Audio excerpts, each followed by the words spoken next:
Before we get started, I would like to thank Tweaked Audio for helping sponsor this show. You listen to podcasts, obviously, so you know the value of a great pair of headphones. Get your own from Tweaked Audio by going to tweakedaudio.com and using the coupon code Southgate. With that code, you get 30% off on your order, free shipping, and a lifetime warranty. Order today and show your support to go fund this.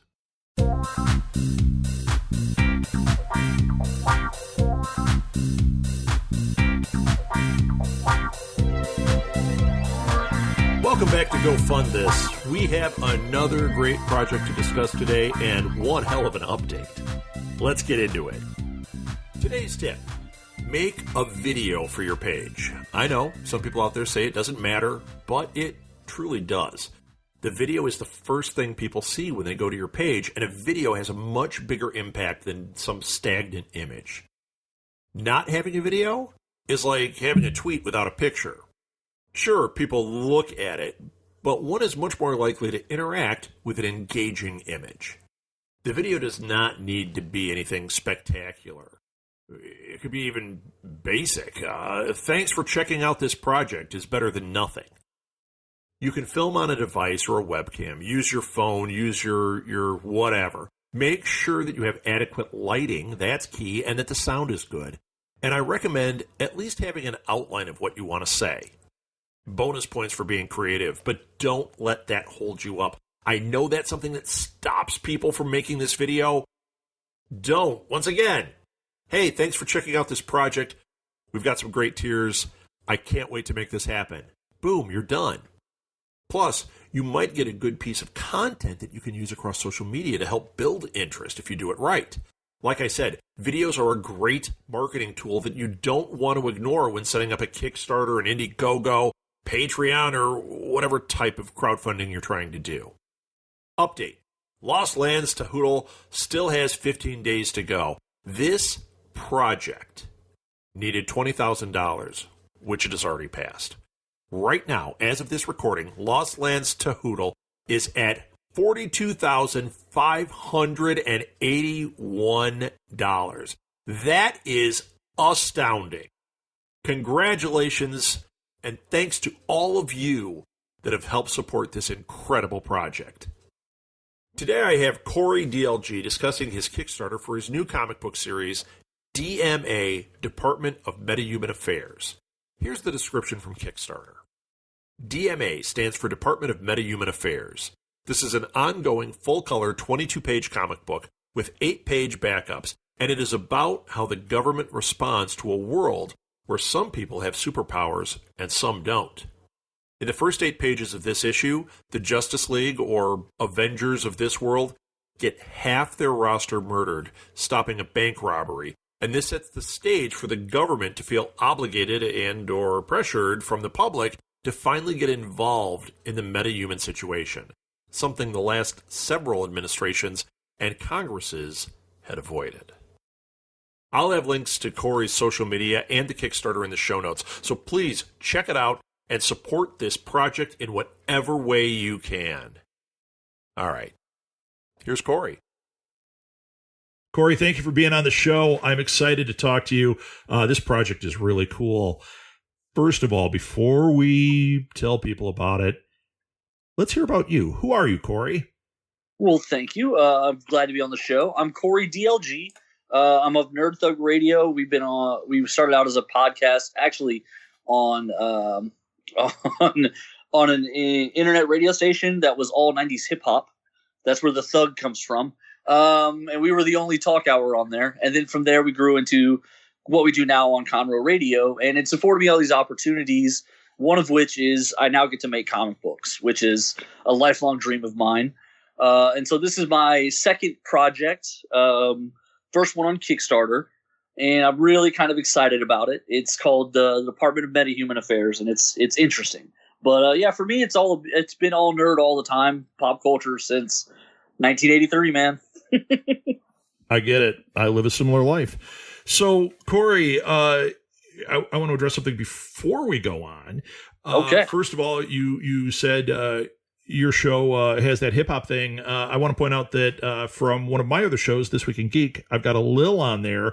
A Lil is on the show League of Geeks with a Z, and his thing he says every time is, it's got a Z because we're hip hop. Yeah, that's accurate. Listen, sometimes you just got to do what hip hop does. Because they were actually, what's interesting about hip hop, just real quick, is they are trend setting in ways.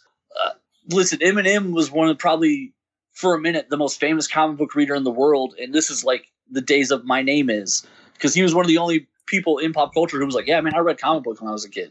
Back then, it wasn't cool to yet because no one was making $100 million as Robert Downey Jr. Right.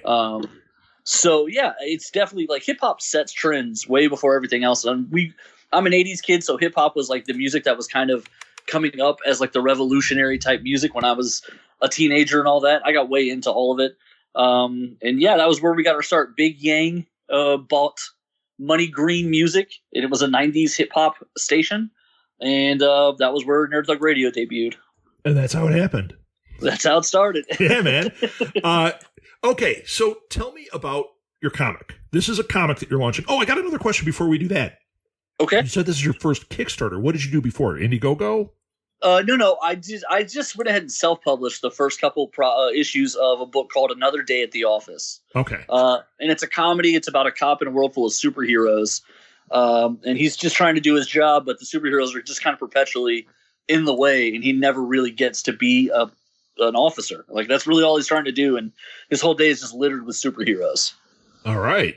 And you financed that yourself? Yeah, that one I made myself, and basically I just friends and families and stores and all kinds of, and I did, the first issue did about 600 copies. And then the second issue, I was trying to sell it to the stores right as COVID literally shut down the entire country. Yeah. So I did about 280 copies. Okay. Which I wasn't mad about. I would love to have done more rather than less, but given the circumstances, every issue it felt like an award. Right. You bought it. You like it. Thank you. Yeah. I call it the Susan Sarandon. Very nice. Okay, so now let's hear about this book. Yeah. So this book, Department of Metahuman Affairs, is I've been calling it like Chris Claremont's X-Men mashed up with West Wing. And the premise is, in the very first 8 pages of this book, I go in and I kill what is essentially half of the Justice League or the Avengers of this world. They die trying to stop a bank robbery. And what I want the book to be about is how the government would respond in a world where everyone's not really created equal. There's a guy who can lift a Buick with his head. So it's not really about everyone being the same, but you still have to adhere to principles and ideology and try and make the world a better place. So he can lift a Buick with his head. What is that guy's name? I mean, with mind powers, I should say. Okay, he's got mind powers. Okay. It's a really specific thing. Like, what's he driving? He's got a Corvette. Damn. No. You tell me when we're up on a Buick. So okay. So what you've got is, for this Kickstarter, you're trying to launch the first issue, correct? Correct. And you've already done. You're already done with the artwork and basic stuff, correct? Everything is done. The editor's already given me the edits. I just need to give him to the letterer. I'll email him later today. But with 10 days out, everything is finished, minus some minor editing of words. So really, when we start talking about a crowdfunding project, the risk on this one is pretty much zero because you're putting it out. It's done. Yeah, that was kind of, I think, my big selling point on this. There's a lot of books, and I've always kind of been against Kickstarting because of this. A lot of books, they ask you to pay them to make the book. And I'm not a fan of that. And so this book is made. So now what I'm asking you to do is basically order it, and then I'll ship it to you. Right. Are you doing anything as specials to like comic book shops or anything? I do offer, 2 of the tiers are wholesaler pricing, essentially. But they're also bulk. So I wasn't necessarily scared of like somebody just trying to buy one at the wholesale price. They have to buy either 10 or 25 at that price. Sure. In order to get them. So there's options for the retailers to buy them from the Kickstarter, put them on the shelf. Then there's also options for the individual readers to just support the project. But I wanted to try and cover all my bases because what I've been learning as I've been self-publishing is that, like, in a perfect world, you'd go to a distributor, but the problem is the distributors take so much right now, percentage-wise, that there's just no profit margin for the little guy. So you kind of have to do everything yourself. So, like, this year alone, I've physically mailed out probably like 400, 500 comic books. Wow. Just through the mail myself already this year. Wow. So, I mean, you understand the business part of it. So once again, the risk is really low. You've got a product. You understand how to get it to the customer. So as somebody who wants to back something, now they got to get interested in your project. And it sounds like a really, really cool project. What are some of the tiers? What do people get at some of the special tiers? So I think this is the part where I'm probably weakest. And I went on a show the other day, Beards and Comics, and the guys gave me some great advice. So I'm hoping if we get a little bit more movement, my stretch goals will be better incentives in the tiers. But basically what I did was I offered either digital or physical copies of the book. And so if you're buying digitally, I didn't do shipping overseas because I haven't had to ship overseas yet. And I'm really afraid of overseas shipping pricing. I get that. That could just. I was talking to a guy, Mike Tenner, who's done a couple really good Kickstarters like Black Jackets, and he was telling me that like international sometimes just breaks a project. Yeah. So if you're international for this project, I would recommend buying the digital. And what I did do for this that is unique though is it's called Adopt a Comic Series. So the higher up tiers are actually you pre-buying multiple issues of the book. Either the first arc, which is scheduled to be 3 issues, or the first year, which is scheduled to be 12 issues. And so this is an ongoing series on my end. So ideally, what's happening here is the people who are just interested in the first issue can just buy the first issue. And then the people who are interested in pre-buying longer runs of the book and kind of taking this journey with me, they can do that here, and that helps me because they've invested long-term in this project. Sure, they're investing in your future, and they want to see where this goes. This is a way to get there, as opposed to here's one issue, and then we're going to have to kickstart the second issue. Exactly. And so I know I'm going to have to kickstart the first couple. I totally understand that. I have the eye on the numbers for that. But eventually, you build up enough people who are buying a year at a time where you no longer have to come back to Kickstarter every time, and you can just then get a monthly rhythm going. Because the Kickstarter is really the part that really slows you down a little bit, because I can't ship out these rewards until I get paid by Kickstarter. Sure. So, okay. So we've got like $3 to get a digital copy, $7 to get a physical copy. It looks like that's what your tiers really come out to, is that type of ordering thing. I can see at the higher levels, and these aren't even these prices are great. I mean, if somebody's interested in supporting this, they can come in at some pretty easy numbers. Yeah. I mean, $75 for 25 wholesale comics, that's great. And that was what I was hoping, was that, I get you in, and you suddenly you have the ability to the stores can still make good money off of these books. If they charge $5 and they do a full sell through, well, then they've made their money back plus about 30%, 40%, which isn't perfect markup for stores. And I know that, but it's better than nothing, especially on the indie side. Yeah. I was just going to say, from an indie standpoint, that's not bad at all. If they come at you with a different number, well, that's something that they can talk to you about. But really, this is pretty basic. As I used to own a retail store, I know that I'm looking at this going, okay, this makes sense to me. Yeah, no, and I appreciate that. That was what I was going for. I have some really good relationships here in Houston with some stores. Jen King of Space Cadets Collection is just an awesome sounding board, someone to talk to and give advice to. And she is a powerhouse in the industry. So like, you can't go wrong if you do what Jen tells you to do, you're not going to go wrong. Okay. That's the kind of friend you want to have. It really is. And then Bill Shealy, who owns the Adventure Begins Comics, Games, and More, has just been like one of the best people to be around. He's so positive and he's so awesome. And his store is new, but he's doing this like for the long term. when he came into his store, he basically started it with, I don't think I'm giving any secrets away here, but with the funds and the backing to, he could go like years if never make a sell, and he still would last like 2 years is what he has like privately said before. So like he's in it. He's in it for the long haul. And so somebody like that around is helpful. Like they have a longer vision than just, can I flip this variant cover for $20? Right. Yeah, that's great. Those are the people you want to be around, and you can leverage their social media then too, which is really good. So what is your social media? And then I've got more questions, but why don't you give some social media and tell people where they can find this on Kickstarter? Yes. So at Kickstarter, it's called DMA, Department of Metahuman Affairs. And it's under comic books, obviously. And then my social media is almost all the same. It's Cory DLG at Twitter, at Instagram, on Facebook. Nerd Thug Radio is kind of the page where we do everything.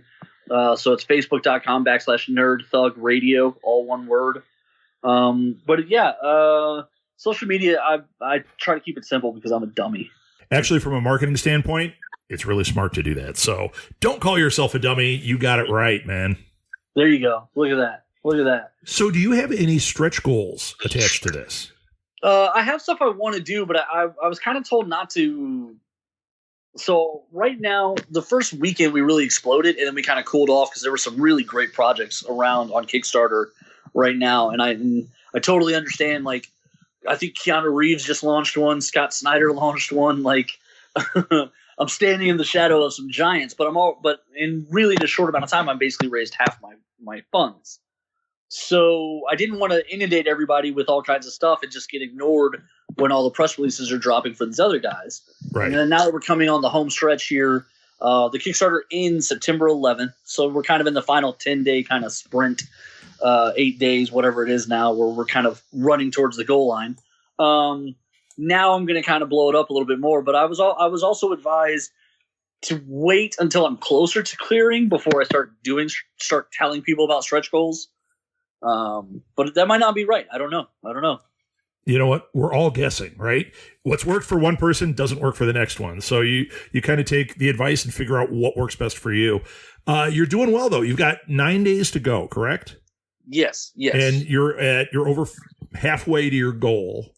And it's a manageable number. Like I didn't set like a $12,000 goal because literally all I'm doing is printing and mailing. Right. And then this money, the leftover money after I print and mail, is funding the next issue already. So like, I honestly, as soon as the money comes in, I go to print, I mail, and I'm using an American printer, so I'll be able to ship within the same month that I get the funds and all that. I'm excited about that. I'm working with Mixum, and they gave me a great discount to like become one of their commercial customers, and so it's been awesome. Yeah, really good. And your artwork is great. The story sounds great. I mean, this is a winner. This just needs to get the word spread out there. What would you say as far as that goes? As far as, we've got people that can come in and fund this.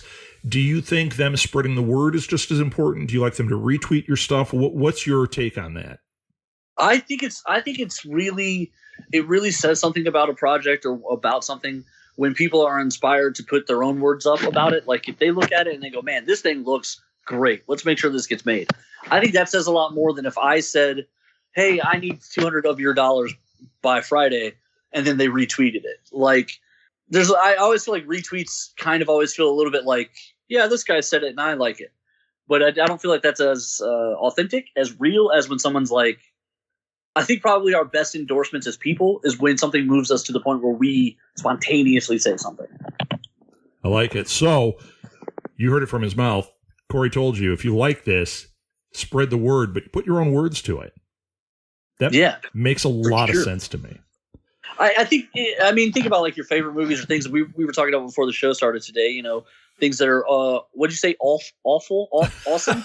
Awful. Well, I've never said that awful on this show, but yeah, awful. They're so bad. They're awful and awesome all at the same time. And they inspired you to make a word. That was the pinnacle of the achievement there, is you had to make a whole new word for them. So like when something moves you, I think it's well worth, talking about. And I do want to mention that every issue has an 8-page backup story in it. Oh, interesting. That's good to know too. I'm an old school comics guy, and like I miss the backup stories. Yeah, I like that too. Do you have a no prize that you give out too? If someone catches a mistake and wants to send in a letter, I could have a no prize Hall of Fame up. Oh, that's pretty awesome. Quick. I mean, you're old school like I am, so that no prize, that actually means something. It really did, man. Stan Lee used to do the best stuff like that. Oh, yeah. And you would get excited about literally a no prize. Right. Yeah, actually, I did a show about Marvel, specifically Agents of S.H.I.E.L.D. is what it started with. And we had a thing where we gave out a no prize. We were joking, like, do this and you get a no prize. And one person did. They ended up podcasting for us. And the best part is they have it framed on their wall. Yes. And he's really proud of it. It's Phil from Capes and Lunatics. When you watch their show, sitting behind him, if you have a keen eye, you'll see the Nuff Said no prize is sitting back there. It's really cool. That's awesome. Yeah. You know, I'm such a homer for like comic books. I didn't know. So Overwatch has a video game league, and the New York team is called Excelsior. And nice. I just immediately assumed that was an homage to Stan Lee. Like, so it didn't even. It turns out that that's a real word that other people use. Not just Stan Lee, huh? Apparently not. I don't like. Because then somebody was like, "Yeah, Excelsior, duh," and I was like, "Why are they like? He doesn't even play video. That's." And they were like, "No, you dummy! It's a word." And I was like, "Of course." At the end of the game, they go, "Nuff said," and you're like, "Come on." Yeah, man. No, seriously.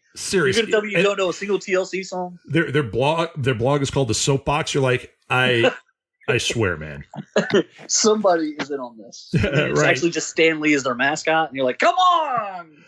So, Cory, one more time, where can people find this on Kickstarter? They can look up DMA, correct? Yes, DMA. Department of Metahuman Affairs. Great. And then I'll put a link to that in the show notes, and I will put links to your social media in the show notes too. And if you guys have questions, write to Cory. Yeah, absolutely. I'll even write back if it's a letter. Oh. Yeah. And if you caught a mistake in the show, he'll send you a no prize. Cory, thanks a lot for being on, man. Good luck with this. I know you can make it. Thank you, man. I appreciate it. And yeah, I'm anxious, but I'm an anxious person in general, but I do feel very confident that we're going to get there. I feel it too. Thank you, man. I appreciate it. Have a good one. I've put the link to the Kickstarter in the show notes, and we'll also have it on posts at our social media. Once again, sharing this project with your followers and friends is key, so please be an active participant and spread the word. While you're in the mood, please share this episode. That draws attention to this show, which we can always use. Oh, and please rate and review us. It only takes a few seconds and makes a huge impact on how many people see when we post a new episode. If you have a crowdfunding project, reach out to me at southgatemediagroup@gmail.com, on Twitter @rsouthgate, or on Facebook at Go Fund This Podcast. Tell me a little about the project or what you create, and I'll consider featuring it on the show. I would love to help you make your project a reality. Thanks for listening, everyone. Until next time, go fund this.